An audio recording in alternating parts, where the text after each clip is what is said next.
Hello everyone, আসসালামু আলাইকুম। চলে আসলাম দুপুরের খানা নিয়ে। দুপুরে আজকে কি কি রান্না করেছি আপনাদের সাথে শেয়ার করার জন্য গাইজ চলে আসলাম। আশা করি সবাই ভালো আছেন। আমিও ভালো আছি আলহামদুলিল্লাহ। তো আসলে শুরু করি, আমি আজকে কি রান্না করেছি গাইজ। পাঁচমিশালি শাক, যেটা অনেক মজাদার একটা শাক রান্না করেছি। তো দেখেন, নাগামরিচ এবং শুকনা মরিচ দিয়ে ভাজি করেছি। এই শাকটা খুবই মজা, খুবই ইয়ামি একটা শাক। সাথে যদি লেবু হয়, এলাচি লেবু আর কি লাগে বলেন। তো শাক ভাজি করেছি। আর এই হচ্ছে মুড়িঘণ্ট করেছি, রুই মাছের মাথা দিয়ে মুড়িঘণ্ট। কার কার পছন্দ গাইস? এই দেখেন মুড়িঘণ্ট। মুড়িঘণ্ট আমার বাচ্চারা খুবই পছন্দ করে। তো মুগ ডাল দিয়ে মুড়িঘণ্ট করেছি, সাথে দেন সাদা ভাত।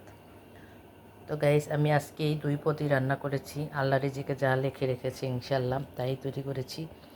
আপনাদের ভালো লাগলে অবশ্যই লাইক কমেন্ট দিবেন।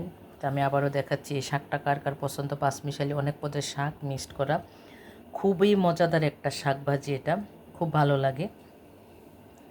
আর এই হচ্ছে মুগ ডাল। তো ভালো লাগলে অবশ্যই লাইক কমেন্ট দিবেন। আজকের মতো আল্লাহ হাফেজ। Thank you so much for watching my video.